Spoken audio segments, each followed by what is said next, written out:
This conference will now be recorded. We are pleased that our very own committee member is presenting the today's webinar. Our today's topic is GST annual return implications. Uh, to give a brief introduction of our today's speaker, Raj Kona, he is a member of the Institute of Chartered of Accountants of India since 2016, as well as he holds his bachelor's degree in commerce from R.A. Podar Commerce College. Professionally, if you can see, he has a rich experience in indirect taxes, especially GST and earlier VAT and service tax. He is an associate director at Kimji Koerji and Company and heads the indirect tax practice of the firm. As you all are aware, that Kimji Koerji and Company is a leading auditing firm in India with a long reputation of more than 8 decades. Prior to joining KKC, he has worked with one of the leading Lakshmi Kumaran and Sridharan attorney as a member of the firm's GST advisory practice for more than 3 years. He has handled various advisory assignments on complex GST issues for clients from various sectors ranging from information technology to telecom and electronics. He has advised clients on issues related to related party transactions, valuations, EPC, work sale, business transfers, and various other schemes. He has also handled business and tax restructuring as well as India entry projects. He has drafted various representations on behalf of various industry associations on key issues. He is actively involved in conducting GST audit, GST health check, management audits, and due diligence assignments, as well as various litigation assignments and appearing before tax authorities up to tribunal. Uh, he has contributed on the GST topic by speaking at various organizations, study circles, workshops, and conferences organized by Institute of Chartered Accountants of India, Cost Accountants of India, Chamber of Accountants, Bombay Chartered Accountants Society, GSTPM, etc. With this brief introduction, we welcome. And one more point, he has recently been a member of Real Estate Committee of IMC Chamber of Commerce, as well as Students Committee of CTC, and various other committees of Western India Region Council of ICI, like Grievance Committee and GST and Indirect Tax Committee of WIRC. With this brief introduction, we welcome our today's speaker, C. Raj Kona, and I would request him to take over. Thank you, Javik bhai. Am I audible? Yes. I'm feeling some. Yes, Yeah. Raj. Okay. Thank you so much for the introduction. First of all, welcome everyone and thank you for joining the session, and thanks to the association president for giving me this opportunity to speak on this very important topic, GST annual return. We'll have one more session on GST audit in the next week. So this is just annual return session. First of all, the annual return of 1819 is to be filed by the end of this month as per the current due date, and everyone is facing various issues pertaining to the COVID-19 pandemic, and the various compliances have to be done in this month. So this is a one more additional task which everyone has to do, and this is a very tedious task, I would say, because the annual returns have to be filed registration wise, and if there are multiple registrations, then the compliances are increasing. So this is a very important and relevant topic, and I hope the participants will benefit from this.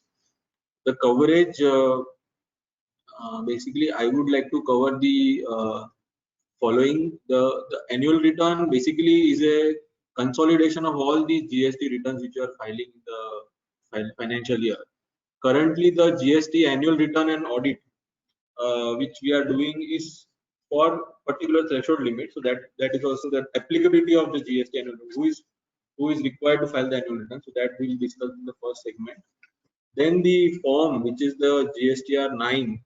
GSTR 9 is the basic form of the annual return. I will be giving an overview of the 9, and then we go through the form, how the filing is to be done on the portal, what are the issues, And at the end, if there is time pertaining, I can take up questions which are related to the annual return. So this is the basic agenda I wish to cover in today's session. And I feel the people are not at all ready for the annual return. The industry is not ready. Most of the CA firms are not opened or not functioning, and in this, everyone has to file this. This is very complex thing, and lot of issues are there with regard to the matching of 2A versus 3B, and these all things are there, and every day new things come up. So it is a very challenging thing. But annual return basically was to be considered as a kind of a rectification. If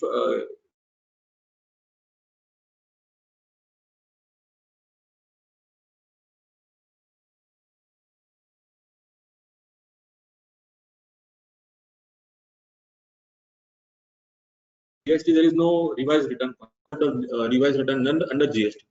So basically, the annual return was considered to be a concept whereby I could revise the returns or rectify my mistakes. But as it appears, only rectification is possible is that if there is some additional tax liability I want to pay, then I can pay. That is the only thing is possible in the annual return. If any additional input tax rate wants to be taken, that is not possible. So annual return, which was considered if I want to correct some mistake or I want to take some wrong credit has been taken or reverse something, that was a thought process that annual return when it was discussed in the initial when the GST law was introduced. But the purpose of annual return is not what it was meant for. And if you some of the people say, what is the need for filing annual return? We have furnished all the details to the government by way of filing GSTR1, the outward details, and inward details summary return that GSTR 3B. We have furnished all the details to the government. What is the need to file the annual return?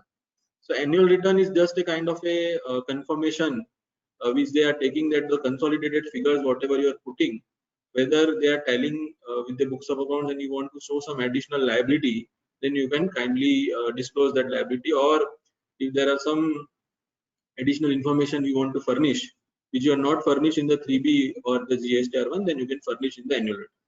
So this is the basic purpose of the annual return as it stands today.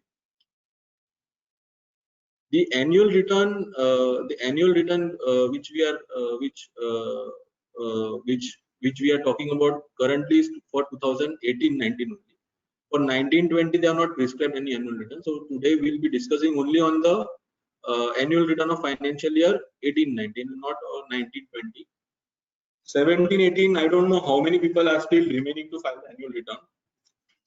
In this go-to meeting, I don't have any option to create a poll. Otherwise, this would be an interesting thing to know that how many people have still not filed the annual return of 17-18. If someone can put in the chat that they have not filed, or that would be great, so that I also get to know that how many people have still not filed the 17-18 annual return.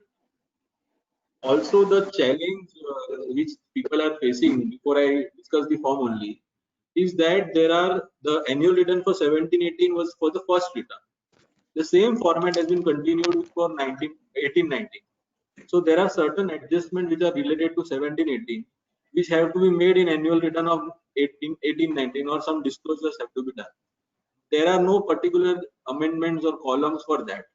So that is again creating a mess, and this annual return is like a final return which you file for the financial year, and it will be basis for the GST assessments. So this kind of ambiguity and is there. So we have to be very careful when you file the annual return, because there is no provision to revise this return also. So annual return, so therefore it is what I say, like a vote. When you give a vote for 5 years, there is no chance that you can, unless the government is in minority or there is something happening. So this is like a vote which you have given for 5 years. Once you have submitted, department can come to you for next 5 years. 72 months is there in the GST. So they can come back to you for next 6 years from the date of filing the annual return. So it is very important and essential that you file the correct details. If there is any, if there are any, what I say, if there are any mistakes which you do, then it will be great consequences. Now, the first thing, applicability of the annual return. There is a section 35(5). It says every registered person is required to file the annual return. Basically, if you are registered under GST, then you are required to file the annual return.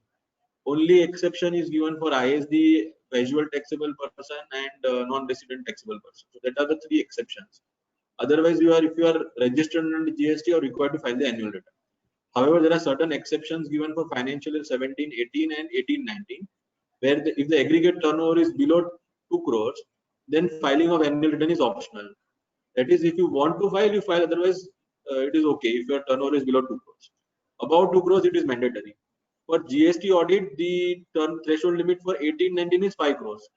So from up to 2 crores, annual return is optional. GST audit not required. From 2 crores to 5 crores, annual return is mandatory, but GST audit is not required. And above 5 crores, both annual return and audit both are required. So the annual return, the important thing to note here is every registered person is required, but up to 2 crores it is optional for this financial year. And the current due date for filing the annual return for financial year 18-19 is 30th of September 2020. That is in the next 19 days, all the annual returns will be filed. There are 3 annual returns which are prescribed, forms, basically 3 forms which are prescribed. One is the normal taxpayers, who are the normal taxpayers who want to file the annual return. They can file under Form 9, GSTR 9. For composition taxpayers, though it is optional, if still they want to file the annual return, then they can file in 9A. There is a confusion whether the composition dealers are required to file Form GSTR 4 or GSTR 9A. But there is a lot of lot of ambiguity on that. GSTR 9B is relating to the e-commerce operators who are required to collect tax at source under 52. So this section 52 was applicable from 1st of October 2018, and from there it is applicable. So for the year 18-19, GSTR 9B is required. So if you are an e-commerce operator required to collect tax at source under section 52, then in that case 9B also has to be furnished.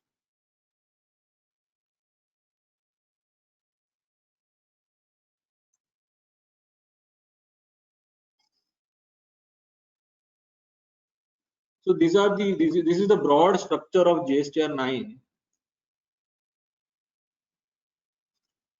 Charvik, am I audible? No, is there any network problem? In between there was there, but now you are audible. Okay. So this is the broad structure of GSTR 9. Basically, GSTR 9, it is divided into basically 6 parts. Part 1 is the basic information which is auto-populated, so there is no need to fill the information. Part 2 is regarding the liability, output liability details. What is the outward supplies, taxable, exempt, non-taxable? So that details have to be furnished. Then the inward supplies on which RCM has to be paid. So whatever is your output, whatever tax payment you have to do, liability, output tax liability or an RCM liability, that has to be disclosed in part 2. Part 3 is regarding the input tax credit. So whatever input tax credit you have reversed, whatever input tax credit you have availed, reversed, and the most important part is a reconciliation between GSTR 3B and GSTR 2A. So that is the content in part 3. Part 4 is the tax paid details. Whatever taxes you have paid during the financial year through your GSTR 3B, that comparison has to be done, what is payable and what you have paid. And last part 5 is regarding the amendments. So whatever amendments you have made in the GST return. So if you see under GST, there is, as I discussed, there is no concept of revised return. So whatever amendments or whatever corrections have to be made is to be made by way of amendments in the next return. So whatever amendments you have done in those returns, in the next return, suppose there is a return you have filed for the month of May, and there is some correction in the amount. As per the invoice, the amount was 1000, but in the return you punched it as 100. So you want to increase the invoice amount. So there is a correction facility available, and you can correct that error by the next GSTR 1. So that is the amendment details, whatever amendments you have done in the GST returns. And last are the other information. Basically, these are the information related to the HSN summary, the demands, refunds, etc. So this is a broad structure of GSTR 9, which is divided into 6 parts, and total 18 or 19, 20 tables are there. 20 tables are there, so that 19 tables in total, and the verification part. So total 19 tables and 6 parts are there. So this entire table is divided into this broad structure. Now, when last year, when these people were facing issues in filing the annual return, and people were not filing the annual return, so the GST Council decided that lot of fields, lot of reporting heads will be made optional in this annual return. So lot of the heads are made optional. So if you want to furnish those information, you can furnish it, otherwise not required. So this facility is only for financial year 17-18 and 18-19. So a lot of fields are optional. And now we'll discuss those things when we discuss the clause by clause analysis. So this is the table 1, 2, 3 is basically table is in the basic information. Table 4, 5, 10 and 11 is regarding the outward details. 6, 7, 8, 12 and 13 is regarding the ITC details. 15, 16, 17, 18, 15, 16, 17, 18 is regarding the other details. So if you see in this 12, 13, 15, 16, 17, 18, these are all optional. There is not required to furnish. This is an optional field. So if you want to furnish, you furnish, otherwise not required. So 12, 13, 15, 16, 17, 18, these are all optional things. 14 is a tax payment detail, so that is auto populated basically. But these are all optional. When we discuss, we'll go to it when we discuss the tables. But I'll discuss the tables. So if people want to furnish the information and not wait till the assessment, because when the assessment comes, the officer will surely ask for the details. So now if you're not able to furnish, he'll ask you at the time of assessment. So it is better that we maintain the details. If you want to furnish it, furnish it. Otherwise, at the time of assessment, when the officer asks, you provide the data. So this is the notification which says that the filing of annual return for taxpayers having aggregate turnover below 2 crores is optional. So they have an option to furnish the annual return. There is one catch in this, is that if the annual return is not furnished by the due date, it will be deemed that you have furnished this detail. So basically what they are saying is that since every registered person is required to file the annual return, and they have given a special exception by way of a notification that you have an option to furnish the annual return. According to me, they should have written the word option, not to furnish.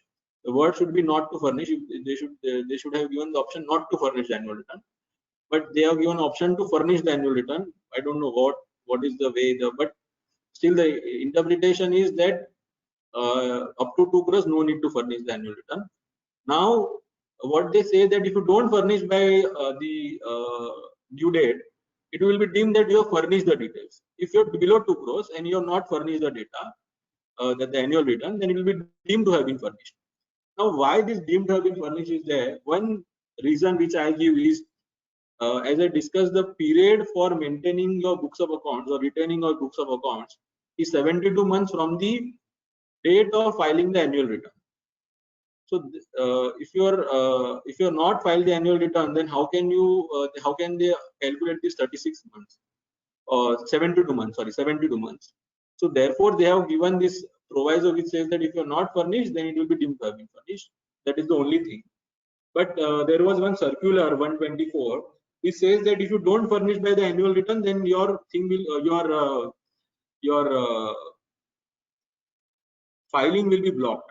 So you cannot go on the portal and file the annual return if your turnover is below 2 crores and you are not furnished within the time limit. So therefore, below 2 crores, if you want to furnish it, better furnish it by the due date. Otherwise, the portal issues will be there.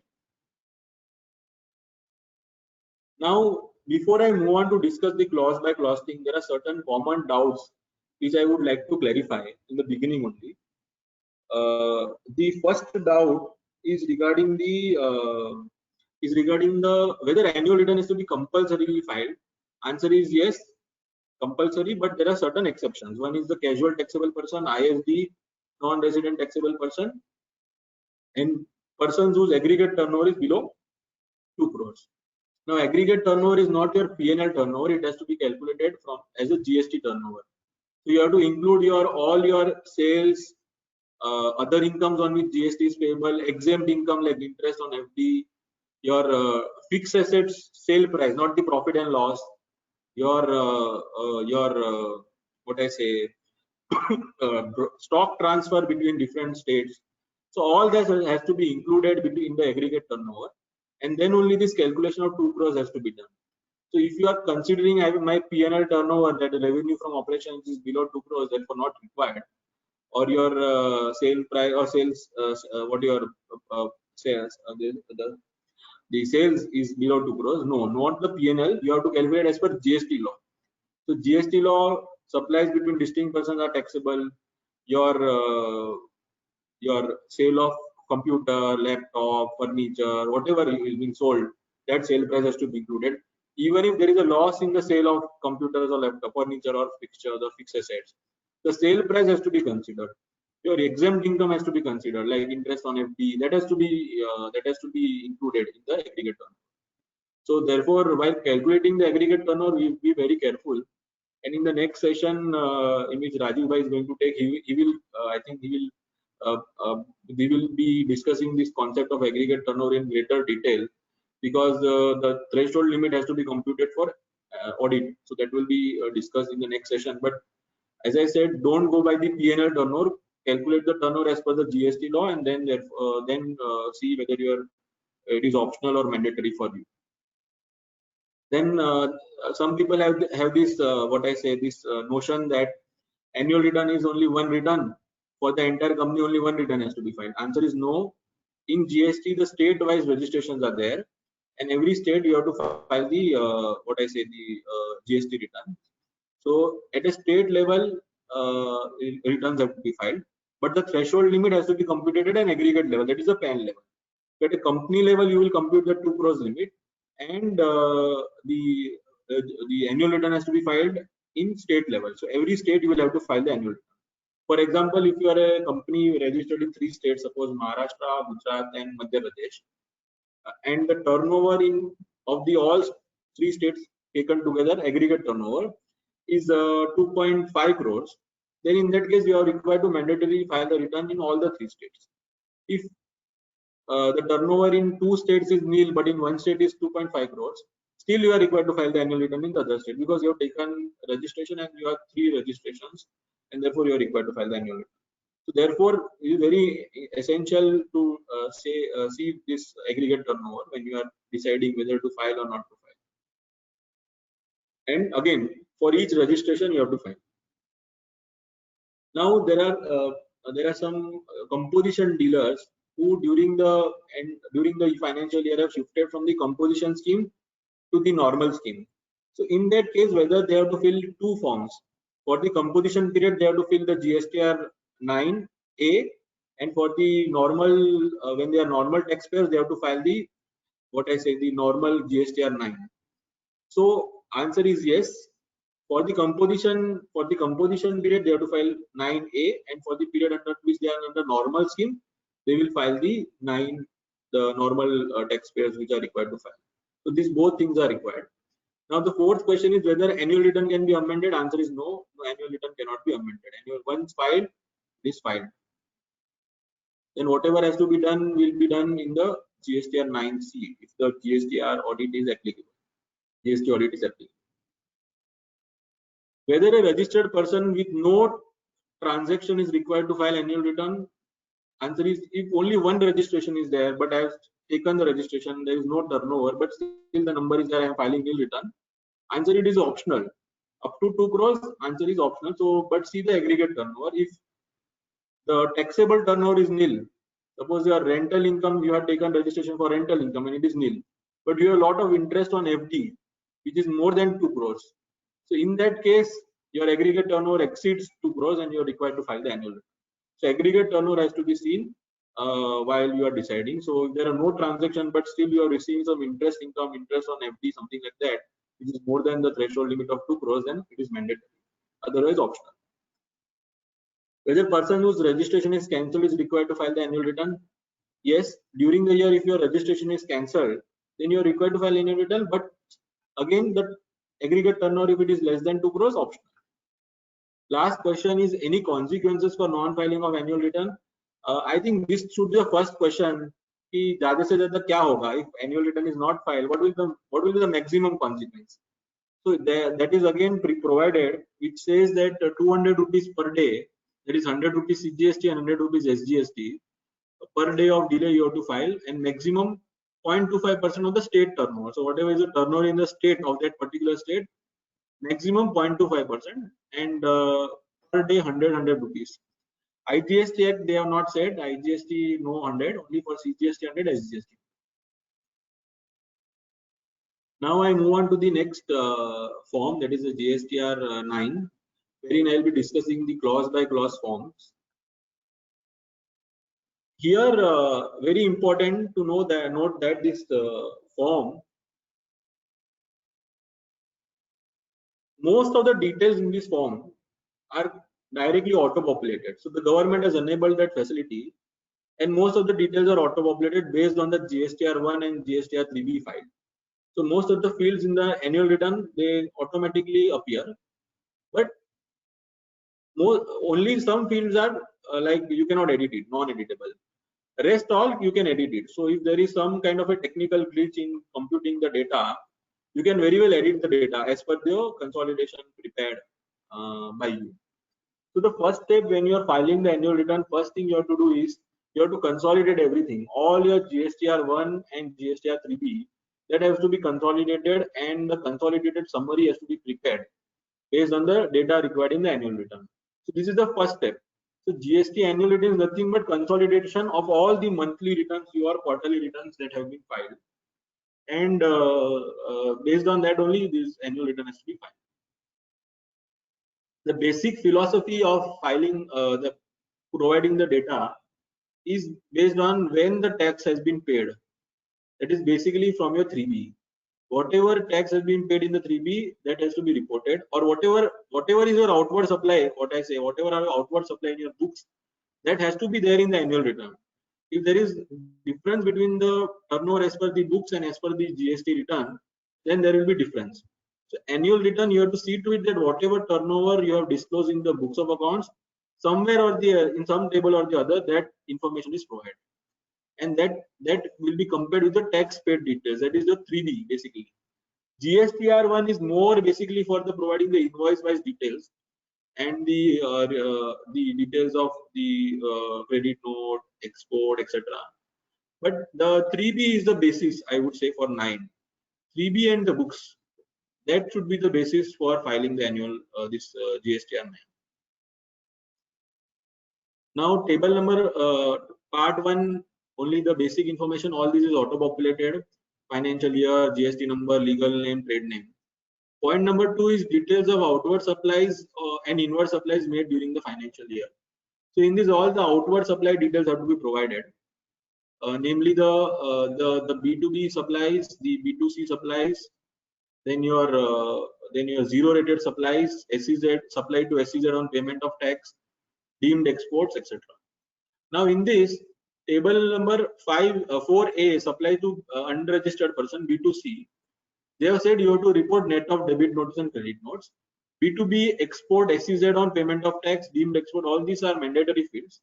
However, there is an option, you can show this all this in net of debit notes and credit notes. So when there was a separate column for filing, providing the details of credit notes and debit notes related to table number 4B to 4E.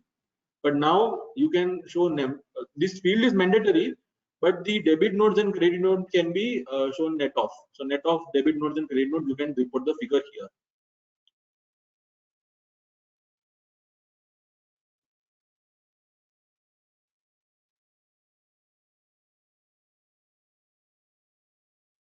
Then advances on which tax has been paid but invoice has not been issued.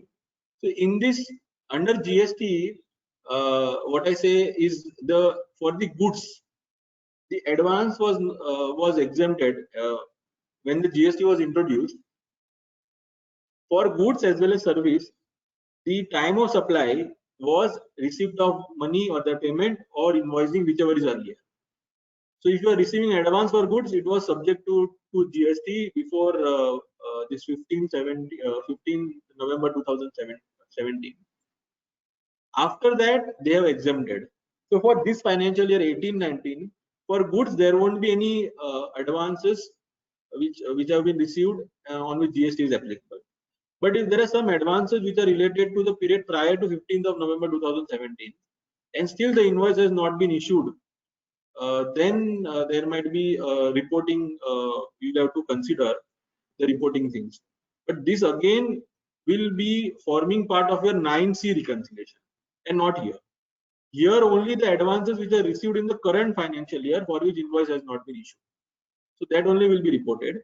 The previous financial year advances which are still for which invoices still not issued will not come here. It will be in the GSTR 9C. So don't make this mistake that if the advances for which invoices are not been issued for the previous financial year, don't report here. Only the advances which have been received in the current financial year and invoice is not received, that only will be reported here. The second mistake people do here is what they do a consolidation of all the monthly returns. So advance received in April, advance received in May, advance received in June. Total they will report here. Answer is no. Don't see from that perspective. See what are the advances which are pending, or what I say advances which are pending as on the 31st of March 2019, which are what I say there is a they are unadjusted because there is no invoice issued against those advances. Only those have to be reported. So during the year, if any invoices are issued with regard to that advances, then that will not come here. That will go in B2B or B2C and not in F. Only the advances on which GST is paid but invoice is not issued will be reported here. And here only services will come for financial year 18-19. If you are a dealer in goods, you are dealing in goods only, then no need. Only for services, this is important.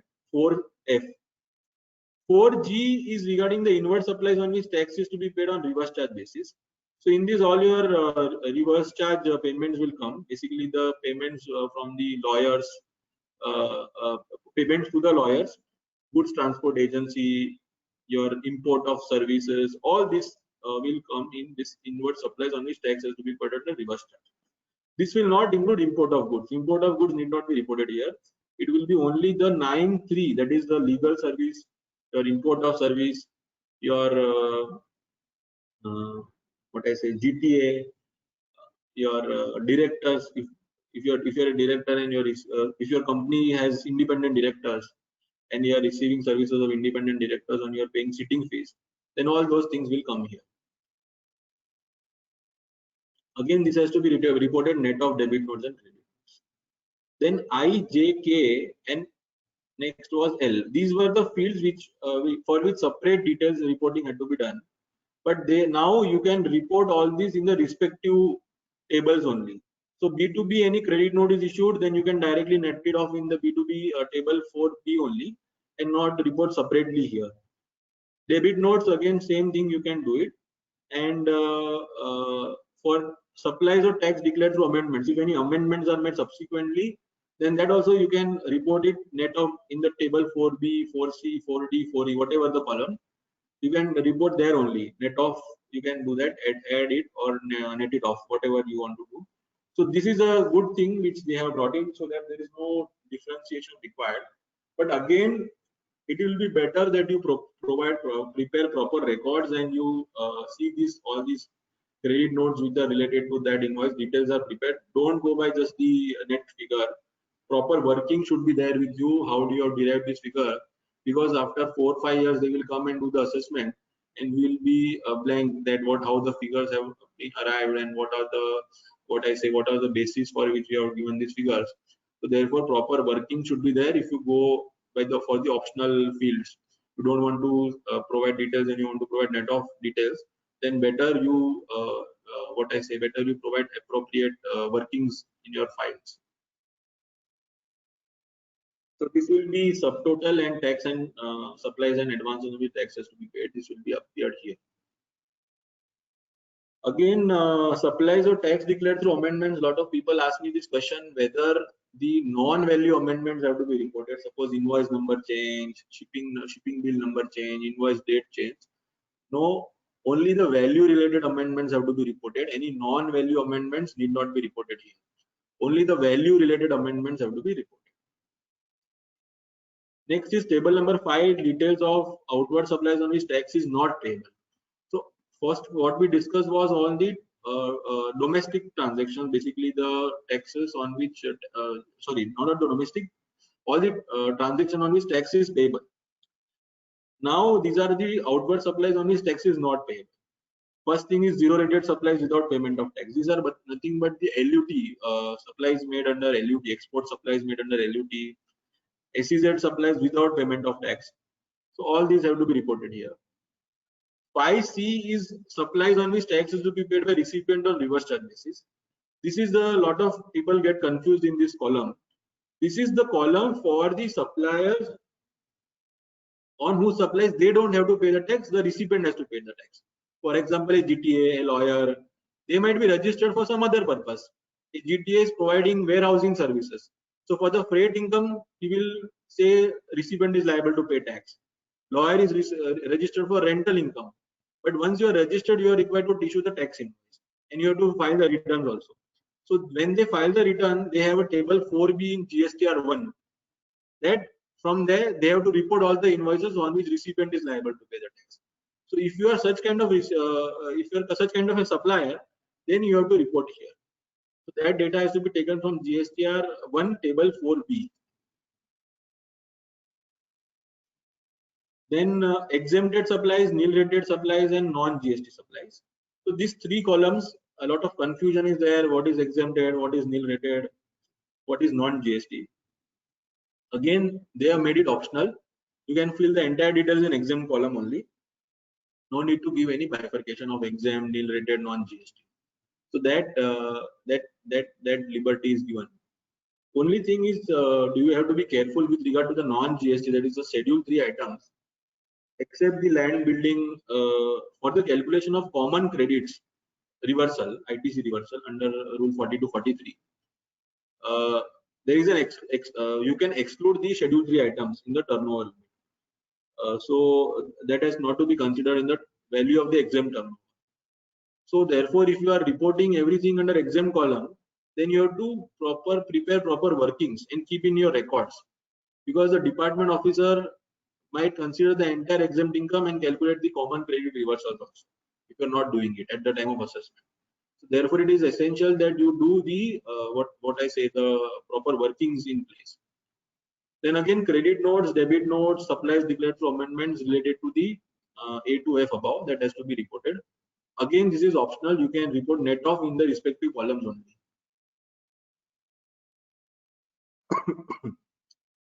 This is important. Before going to part 3, I am discussing part 5, table 11, 12. Now, these are all the supplies which are there in the books of accounts, which you have recorded in the books of accounts of 18-19. But you have paid tax on this in the next financial year, that is 19-20. That is from April to September 19, April 19 to September 19. Those transactions have to be reported here. So table number 10 and 11 will be all those transactions on which the payment has been made, the GST payment has been made in the next financial year. But the books, in the books of accounts, those bills are recorded in financial year 18-19 only. So here you have to use the GSTR1 table 9A, 9B, 9C for providing these details. Again, this is mandatory. You have to provide this net of debit notes and credit notes. So basic logic between point number table number 2 and table number 5 you have to understand. So that is given in the, that is provided in the press release of 3rd of July, which says that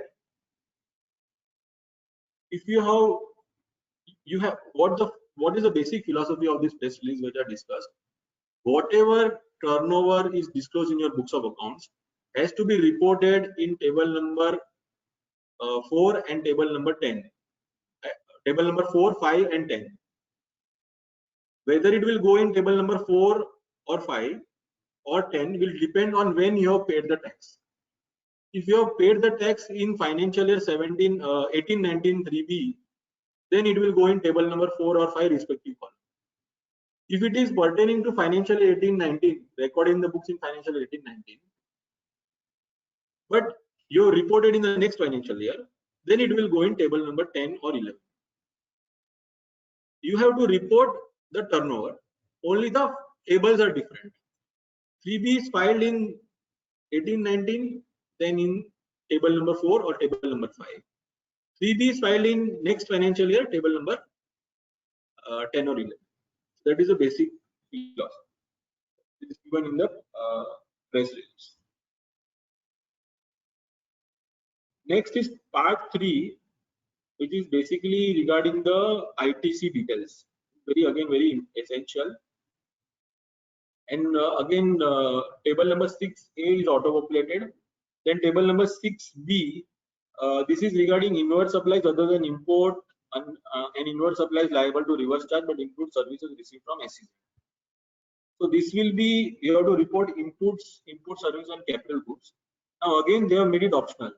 You can report everything in inputs only. No need to report separately under inputs, input service and capital goods.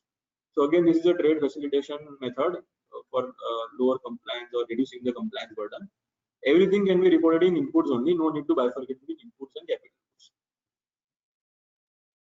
But again, when the department comes for audit, they might ask for this information because basically for the exporters and the inverted duty structure, this bifurcation is required because the capital goods credit refund is not available for them. Therefore, this bifurcation is required for inverted duty structure basically people, because for them the credit of inputs is only available as per the department. Input service is not available. There is a recent judgment of Gujarat High Court in the case of VCK Footwear, wherein they have said in case of inverted duty structure, input service also you can take. So that relief has been given by the Gujarat High Court. But again, department will contest in the Supreme Court. So again, all this information, what I'm saying, whatever they have made optional, is only for the time being. During the assessment, they will ask for all this information for sure.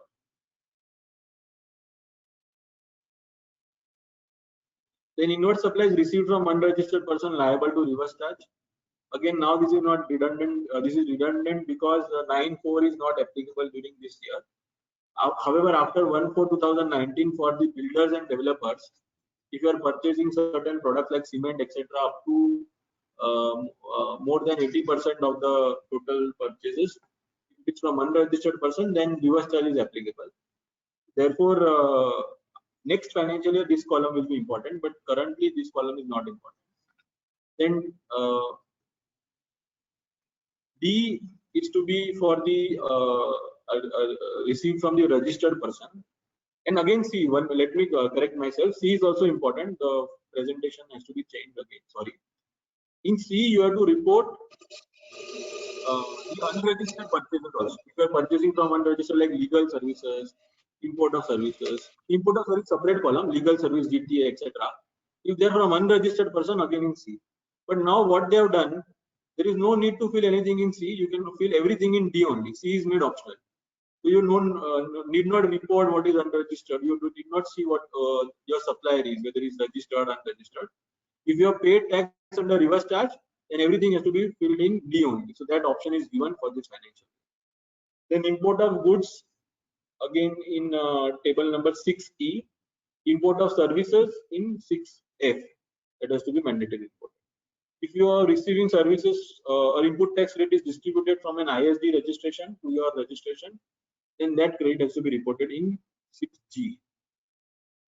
ITC, amount of ITC reclaimed other than B above. Now here reporting has to be just where to report is important. So let me just very quickly say 6B and 6H. ITC, how you will report. If the ITC is availed, then in 6B. If the ITC is availed and reversed, then 6B and then 7. But if the ITC is availed, reversed, and reclaimed, then only 6H. I will repeat once again. If the ITC is availed in availed and utilized 6B. If the ITC is availed and reversed, availment in 6B, reversal in table number 7. However, if the ITC is claimed, reversed, and reclaimed in the same financial year, then it has to be reported in 6H. So that is the distinction between 6B and 6H. Then transition credit through Tran 1. If people have filed the Tran 1 in later on, there are some High Court decisions based on which or some relaxations are given to some kind of people who are facing the technical difficulties, technical glitches. Then that facility was available to file the Tran 1 later on. If you have filed the Tran 1 in financial year 18-19, that will come here. Now this will not be from your 3B, it will be from your electronic credit ledger. Because in 3B you don't file the Tran 1 credit. Tran 1 credit is Tran 1 is separate form, and from there only you get the details. So it will get auto-populated in your electronic credit ledger. So that data has to be taken from the electronic credit ledger. Tran 2 credit will be reported in L, table number 6L. Now table number 7 will be regarding the details of ITC reversed and ineligible ITC for the financial year. Now this is very important, and people miss out this thing. People certainly miss out this thing, and I feel this will be what I say department's favorite table, other than table number 8, with regard to the ITC reversal. The first reversal is regarding 37. This is if the supplier, it is you. If the supplier's payment, you are as a recipient are not making payment to the supplier within 180 days, then in that case you are required to reverse the input tax rate and pay interest also. So that has to be reported in 37, rule 37. If you have not done it, then you have to do it now. 39 is excess available distribution through ISD. So if there is an excess distribution, that reversal has to be done. 40 to 43 is regarding the common credits, that is common inputs and input services for taxable as well as exempt. Then the proportionate reversal has to be done based on the formula. That will be in 42. 43 for capital goods, same thing, common capital goods used for taxable as well as exempt, then that has to be reported in 7D. Now all these fields are optional. You can report everything in 7H. 7H you can report everything. So they said it is optional. The asterisk mark is because I said there is a separate slide. You can refer those slides. In that it is mentioned everything where it has to be reported. So table number 7A, B, C, D, all these are optional, which says that you can report everything in H. So everything has to be, you can directly report in other reports. No need to specifically mention 40, 37, 39, 42, 43. Again, I don't understand, because when the department comes for assessment, they will ask all these things. So better to report in respective columns only and then finish on. 17F again they have made optional, but now there is a recent circular of the Kerala government which says that if you are not reported this in 3B,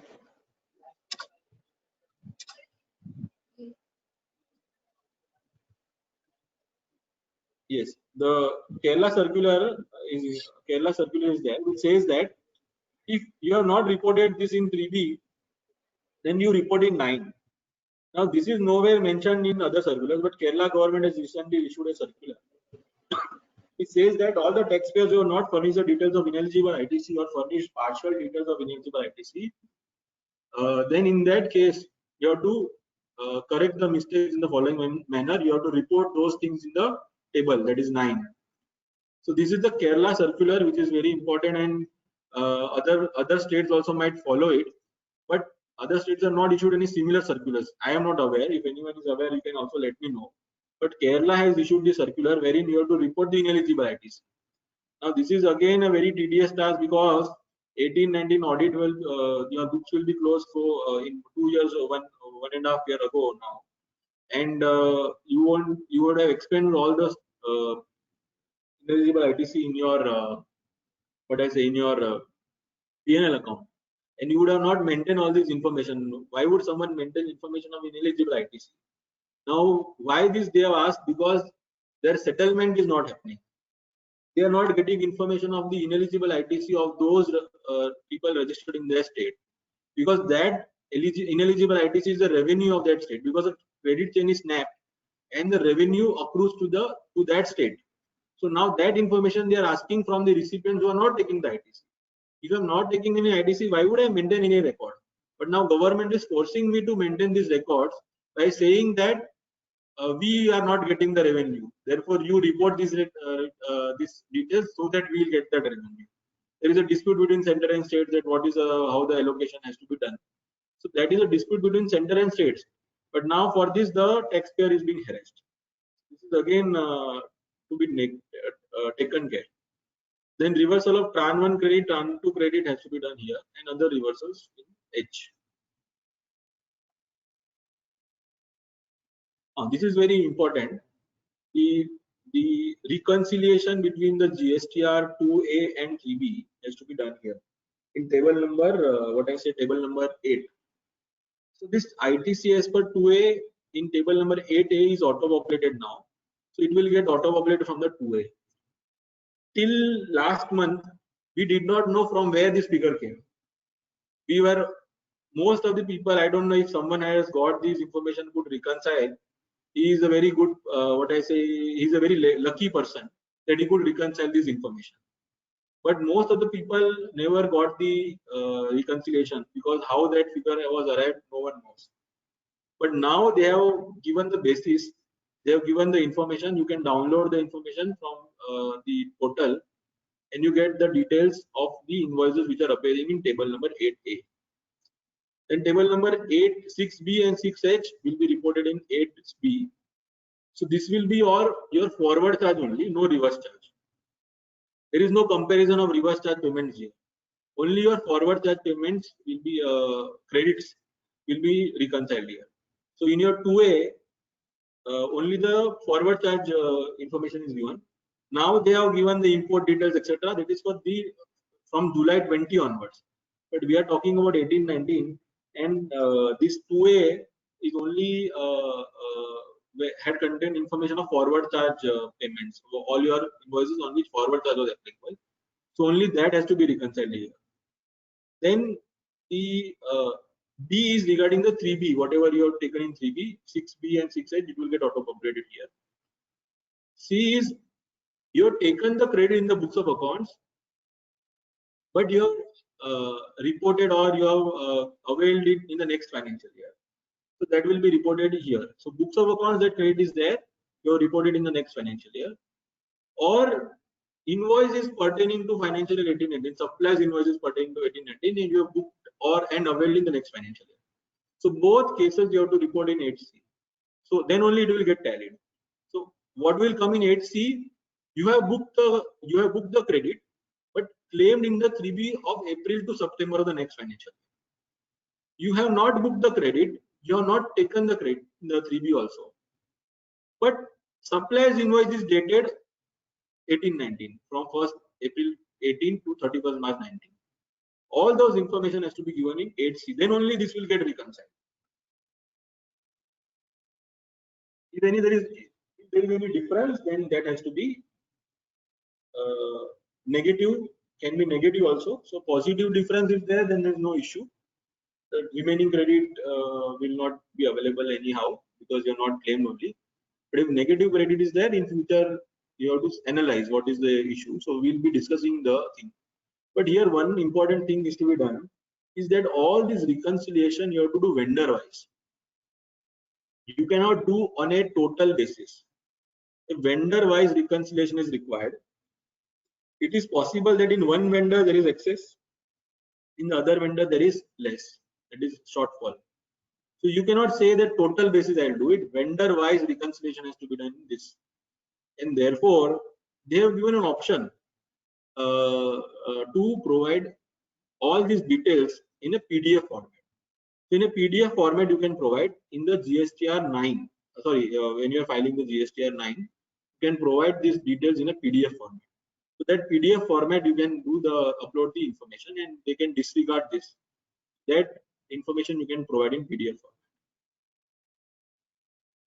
Then again that from the difference, what is the ITC available but not availed, ITC available but ineligible. So all this information you can directly report in any of the column. I also don't understand what they mean to say, but they mean to say that if whatever ITC was available but you could not avail, you can report here. Then IGST paid on import of goods. Now here you have to report whatever the actual payment of IGST is on the import of goods in cash. That has to be reported here. And ITC of credit availed on the import of goods. So this paid and availed, whatever was paid and whatever is availed has to be reported here. Now, if there is a difference, that does not mean you will get lapse. So therefore, there is a press release which says that whatever was availed, paid and availed in the next financial year also you can report in H. So that problem will get solved. So that circular is given. Whatever is the difference above, that they say that is lapsed. Now I am coming to a principal issue for discussion is regarding the ITC mismatch. Form 2A and Form 3B, that is the thought process, and there are reasons for the mismatch. And it is essential that we come out with the reasons. What are the reasons for the mismatch? One, supplier has not filed the GST returns and does not respond. So that is one reason. Supplier has uploaded the invoice as B2C instead of B2B. That is the second response which we get.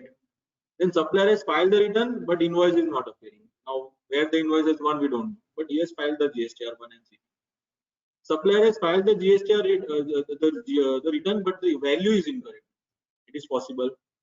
Supplier has uploaded the invoice on a different GST number. This is also possible. And supplier has saved the GSTR 1 but not submitted. So these are the various reasons due to which there is a mismatch.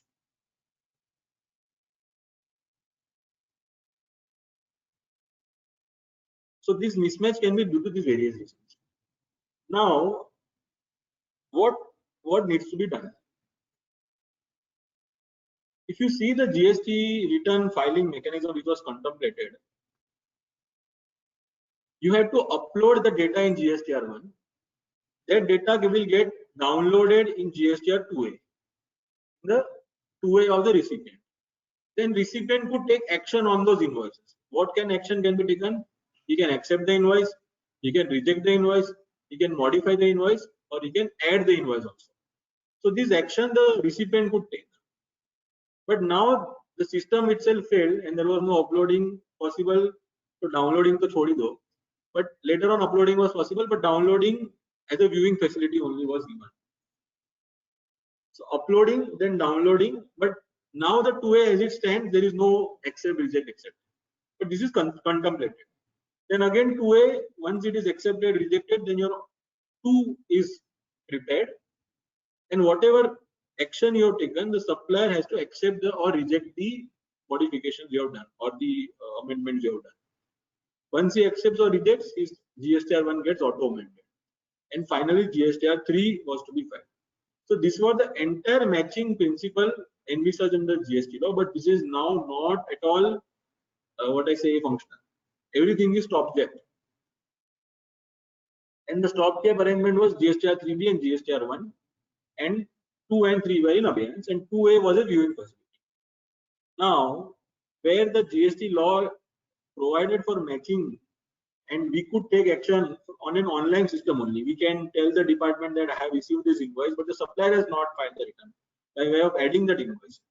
Now, this function is not possible. This is not happening, and I have to do everything on a offline basis. I have to call that supplier, please upload the invoice.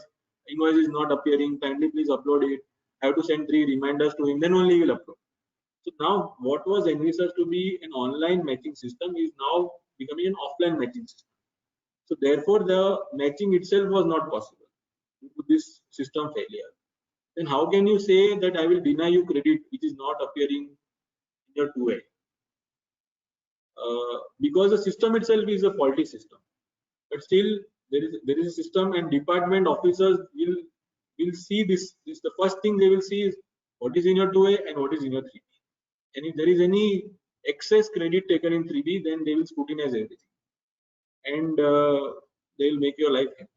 So therefore, it is essential that you take reasonable care whether all the conditions related to the input tax credit, like you have an invoice, you have received the goods or services, you have received the payment, you have made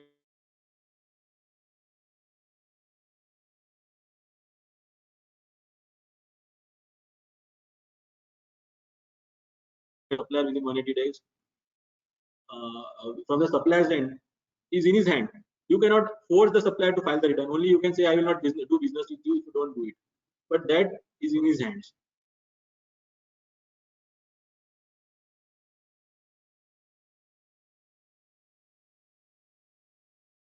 In the section 155, he says that wherein any person claims that is eligible to take input tax, proving such thing is on him only. So it is on the recipient to prove that is eligible to take the input tax credit. Now this is something very interesting, that you have to prove that I am eligible to take input tax credit.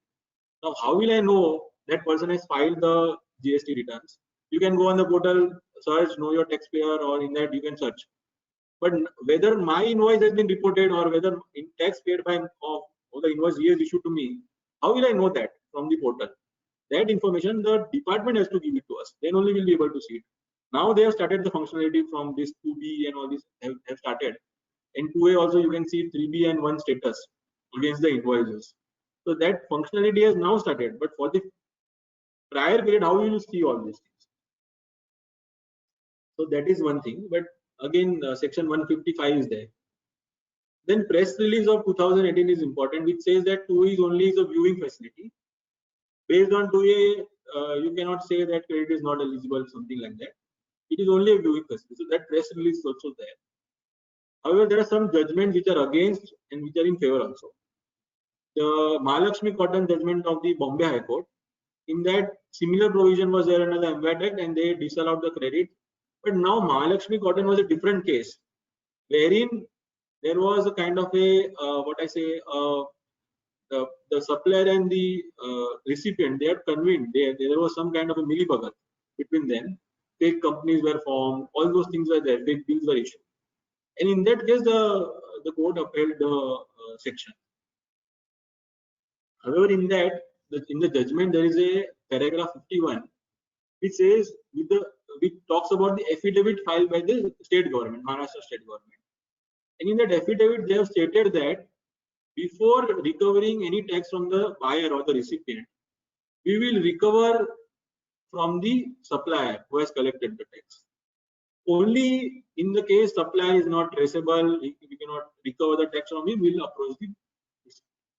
So that kind of relief is there. So in GST also we can take this ground that we as a recipient have fulfilled all the conditions for eligibility, availment, and it is on the fault of the supplier. But ultimately the department will have the last say, and if they found some kind of a mischief or a kind of some fake invoices or some kind of dealings, wrong dealings, they might reverse it. The other judgment in the case of Arise India, that is in favor. Again, this is between delinquent dealers and non-delinquent dealers. If they are delinquently done this, the Delhi High Court judgment also says the section is correct. But however, if there is a genuine dealer, he has genuinely received the goods, invoice, made the payment, etc., then in that case, demand recovery should not be done. In GST also, a lot of writ petitions have been filed. Bharti Telemedia, LGW Industries, they are pending in the high courts. So this is still not yet decided, but a lot of other writ petitions are also filed in different courts, and this matter is pending. Therefore, the practical view or the logical view would be to first find out what are the differences. What is the reason for your ITC not appearing in the 2A? Find out that reason and take action on that. You should take reasonable care and you should see to it that all other conditions have been fulfilled by you. If that condition of non-payment by supplier is not fulfilled, then you can follow up. You can take reasonable care. You can send letters to the supplier. You can record all these things in your records. So that important thing has to be done if there is a large amount in. One of the people which I know, they had a difference of 10 crores. Now, in that case, I cannot say I will pay that amount. So, in that case, you have to follow the practice. You have to take all the reasonable care. You have to maintain proper records. You have to send reminders to their suppliers and ask them to file their returns. If they file it, nothing like it. If they don't file, then you have to fight it out in the higher forums.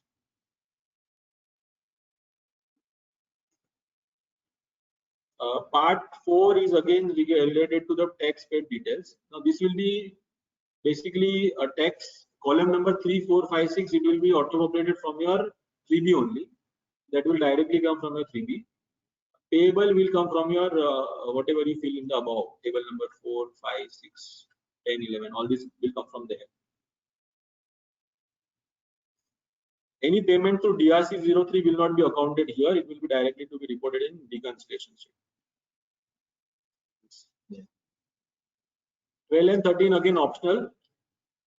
This is regarding the reversal of ITC availed during the previous financial year. So if you have availed any ITC in financial year 18-19 but reversed in next financial, that is 19-20, that has to be reported. And if ITC availed for the previous financial year, if any ITC was availed in the period April to March 20, April 19 to March 20, but in the return you have filed in April 19 to March 20, then that has to be reported. So basically, the ITC which was not taken in the financial year 19-20, but booked in the financial year 19-20, and it was available in the next April 19 to September 19, that has to be reported in 12 and 13.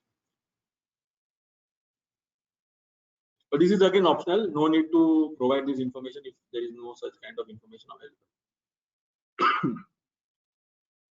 Sorry. Part 6 is regarding the demands and refunds. So all your refund, what you have claimed, what was sanctioned, what was rejected, what is pending, that has to be given. So this is refund under GST only. All kinds of refund has to be provided here. Any demands, any have been raised. Demand is your order has been received, not the show cause notice. Order has to be received, then only it is a demand. And you have paid anything in respect of that demand, and any demands are pending. So this information has to be given. Again, this is optional for 18-19. Table number 16, supplies received from composition taxpayers. Now, this again table number 16 is optional, but it provides you have to whatever supplies you have received from composition taxpayers you have to report. Deemed supply under 143 is nothing but job work transactions. If you are sending some inputs, capital goods on job work basis, then those have to be returned within 1 year or 3 years. 1 year for inputs and 3 years for capital goods. If they are not received within the time limit, then in that case, it will be considered deemed to have been supplied from the date on which it was sent, on the first day only. So such kind of transaction has to be seen. Though this field is not mandatory, but if your client has such kind of transaction, it is important you analyze from that perspective also, and not say that this field is optional and therefore we don't see it. But from a perspective of an auditor, you have to see that information also, that if you have sent some goods on job work basis and they are not returned within 1 year, and if capital goods are not within 3 years, then reporting will be there. Capital goods, since GST 3 years are not passed by, this field may be ignored for capital goods, but for inputs, at least you need to see it. Goods sent on approval basis but not returned. Again, this is sale on approval basis. The GST law provides that if your goods have been sold on a consignment basis or a sale on approval basis, then within 6 months you have to receive back those goods if they are not sold. If they are not returned within 6 months, then it will be considered deemed to have been supplied. So again, that information has to be provided. This information is optional, but from a auditor perspective, you have to see this information. 17-18 is regarding the inward supplies and outward supplies adjacent summary. Again, this is optional. No need to furnish if you don't have this information for 18-19 financial year. 19, if there is a late fee related to filing of the annual return only. If you're filing the annual return late, then you have to pay the fees. So this is only for that, not any other late fee. This is only for the late fees of the annual return filing. And this is very interesting. You have to take an oath on your GST number. The oath will be taken on your GST number that whatever information is furnished is true and correct, and if there is nothing has been concealed thereof. and if you conceal, then your GST number will be cancelled. So jokingly I am saying, but it is a oath, solemnly affirm and declare that information furnished is true and correct, the best of my knowledge and belief, and nothing has been concealed therefrom. And this is very interesting. Any reduction in the output tax liability and benefit thereof will be passed on to the recipient. Now this talks about complying with anti-profiteering provisions. So if you are not complied with anti-profiteering provision, you are verifying this, then you are saying a lie, or you are concealing something that might your department can initiate proceedings, penalty and prosecution proceedings against you. So if you are verifying something which is not correct, therefore 171 compliance, anti-profiteering compliance, whether the client has done or not, that has to be done. Now this is annual return has to be filed by the client only. CS role is nowhere there. So CS do not have to certify annual return. CS role will be in 9C only. CA only will may give consultancy or review this, but annual return has to be furnished by the client only, and therefore there is no role of a CA in this. But we have to explain to the client. Now these are all optional relaxations given, so this is only explained in detail. So table, what information and what relaxation is given, I have already discussed, but for the sake of completeness and ready reference, I have provided the slides for this. Mechanism, next is on the mechanism, filing mechanism on the portal. Both mechanisms are available online as well as offline. So online mechanism, you can go on the portal and file it online only. So online mechanism is there. And offline mechanism is also available. You can download the utility and you can fill in the information. So this is the entire, we can say you can go through it and it is what I say. You can read this and you are filing the information. Now this I want to discuss in the next 5 minutes as to what you should be having when you are filing this annual return and doing the audit, and therefore basically the annual return, what documents and data you should ask, and you should be prepared before you go on to file this annual return, and you should be seeing this information. One thing, lot of information is available on the portal. So from the portal you have to download all those information. One is your GSTR 1 and 3B, that should be there. Then the consolidated summary of GSTR 1 and 3B and system generated 9. This you can download. So system in the portal only you can download the consolidated summary of GSTR 1, GSTR 3B and the system generated 9. Based on your information, they generate all this information, these returns. Then you have to download the 2A for the relevant period. That is important. Then in the portal you can see the liability comparison of GSTR 3B and 1. So that information also you need to download. This is for your reference. I am saying it is a good practice to download all these things. Then your comparison of liability declared between 3B and 2A. That month-wise comparison they do it, not party-wise, but month-wise comparison they do. So that also you can download. Then you have to download your electronic cash ledger and the credit ledger. This is important when you file the annual return, because you have to report based on that. In your GST paid challans, this is important. And table 8A ITC details. Now that can be downloaded from the portal, so that also you can keep it handy with you. From your books of accounts and workings, what needs to be there? Copy of invoices uploaded, so that summary, credit notes, all those things, information will be available. Relevant GST ledgers from the books of accounts, input, output, ITC, whatever different ledgers are there. Sales and purchase register you need to have it with you when you are filing the annual return. Trial balance, workings of all the individual GST return files. Then any transactions which are disclosed in the next financial year or transactions of the previous financial year disclosed in the relevant period. Now this is very essential. As I was discussing in the entire presentation, there is no column for disclosing the transactions which are pertaining to the previous financial year, which are reported in the current period. So if 17-18 transactions are reported in 18-19 3B, then how do I do the how do I do the entire reporting? That is missing, and therefore there are different views. You report the entire figure in the table 4 or 5 and do the adjustment from table 10 or 11, or you don't do anything and do the reconciliation in 9C. So both options are correct, but whichever you want to follow, you follow it. Then reconciliation between the books, GSTR1 and 3B for output, and reconciliation between books, GSTR1, GSTR3B and 2A for input. There's 3 kinds of reconciliations that have to be done. And again, all have to be done at a GSTN level. These are some common discrepancies which we have observed. Basically, in the book, set of entries are not passed. CGST, SGST booked as IGST and vice versa. Effect of RCM transaction not given in the books. RCM liabilities were not properly discharged. Invoices skipped while filing GSTR1 or 3B, so that is also possible. B2B invoices have been wrongly reported in B2C. Advance received and advance adjustment is not reported in GSTR1, so that is one more thing. Supplier with multiple GSTN, but in books recorded as single entity only. So supplier with multiple GSTN, you are receiving, suppose you are, say you are Kimchi Cogen company, and you are receiving services of laptop from Dell, and Dell is in different states. You are receiving from different multiple GSTNs. So you have to keep records GSTN level of Dell also. Then only we'll be able to maintain all the information which is required. So supplier wise, you have to maintain the records as well as GSTN wise. So Dell Maharashtra will be separate ledger account, Dell Gujarat separate, Dell MP separate. So these records have to be maintained, but people are not maintaining records. They are saying everything is together. Dell Maharashtra. So what happens when you're recording, the taxes get wrongly calculated. Instead of CGST, SGST, it is IGST, or IGST, it is CGST, SGST. So it is always important that you maintain the supplier records GSTN level at GSTN level. Input tax rate claimed by the taxpayer but not recording the books.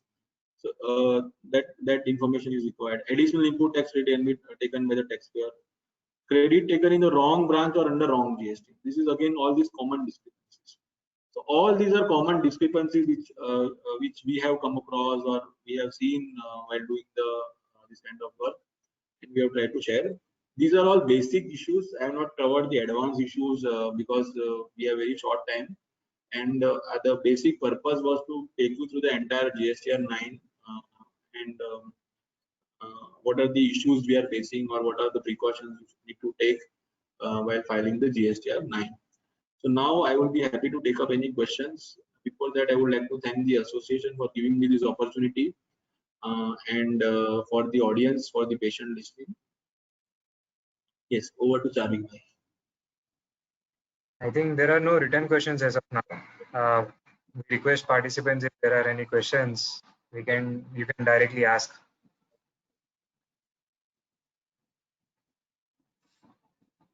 I presume that people have understood everything or they have not understood anything.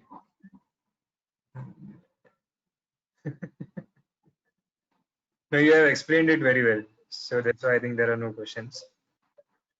Okay. I think there are no questions and we can conclude the session. Anything else you want to add, Raj? No, I don't want to add anything. I just want to tell everyone that please take care of your health, your family, and your neighbors, your colleagues, office colleagues, etc.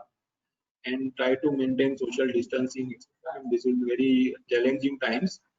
And take care of your health. And thank you again for this opportunity. Thank you for your patient listening.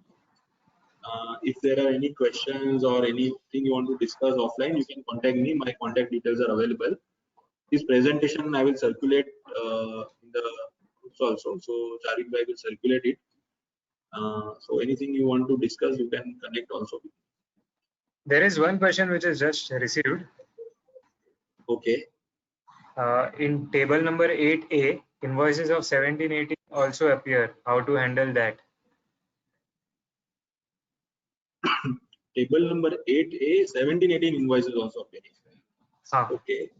Mostly this will be invoices for which the returns are delayed, filed delayed. Suppose 1718 invoices are there, but the return was filed later on. So what happens in April? Suppose in August 2017, the invoice is pertaining to August 2017, and it is not furnished in the GSTR1 of August 2017. It is furnished in the GSTR1 of August 2018. So it does not go in the 2A of 17-18, it comes in the 2A of 18-19.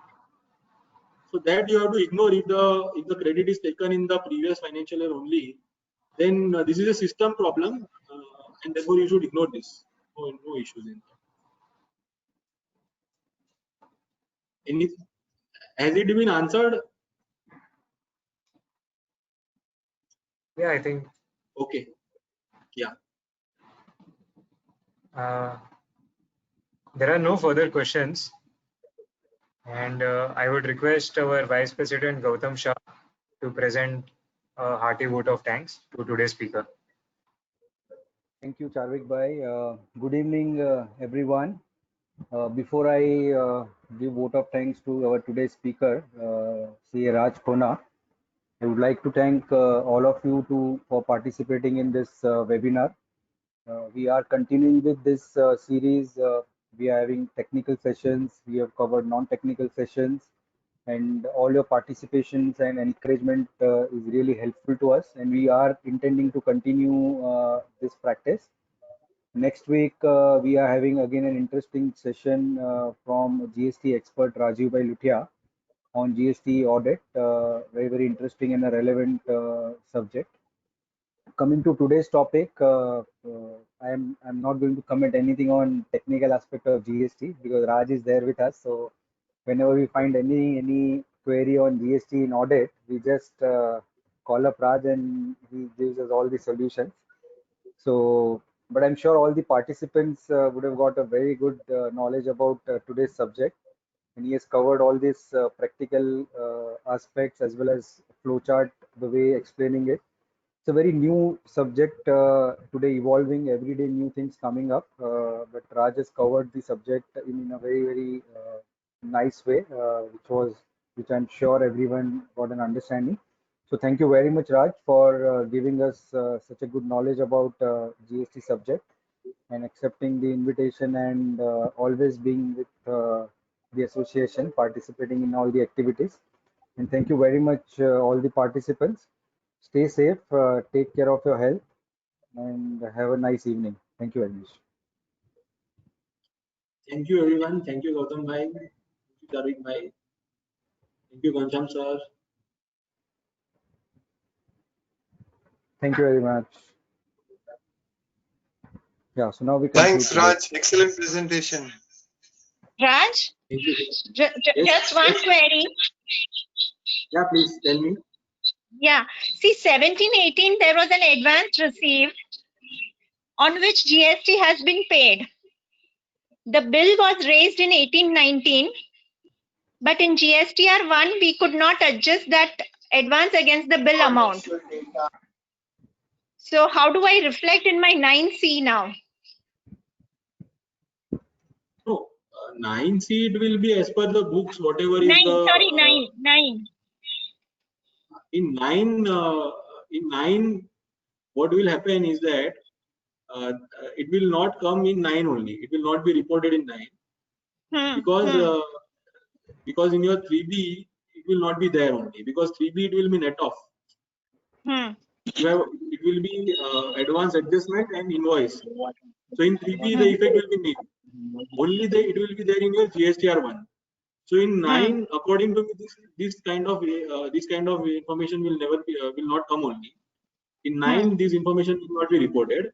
In 9C, as per the turnover, it will be 100, and unadjusted advance at the beginning of the financial year, you have to reduce it. So because what has happened is, go on. Yeah, so in 9 there will be no reporting, and in 9C there will be opening 100 minus the unadjusted advance at the beginning of the financial year, 90, and reconcile with the annual return, 99. So in annual return 90 only will come. Yeah, if 90 is not applicable to the company, then what happens? Nothing, don't do it. No, but then we have paid. Tax, no? Last year you have already paid tax on that. Tax has been paid twice. Oh, twice you have paid.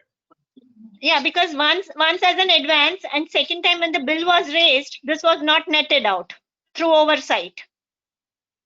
Okay. Then you can claim refund of that. Claim refund. Mm-hmm. Okay. Thank you.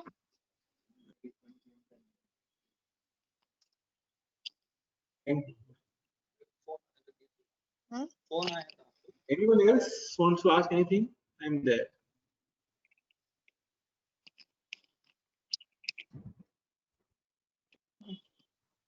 Raj, your email ID, mobile number, if you can. Okay, sure.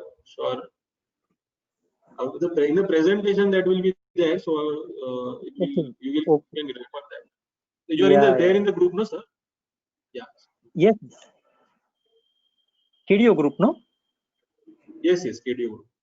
Yeah. So I'll from there you can take. I'll share the Yes. presentation. Okay, thanks.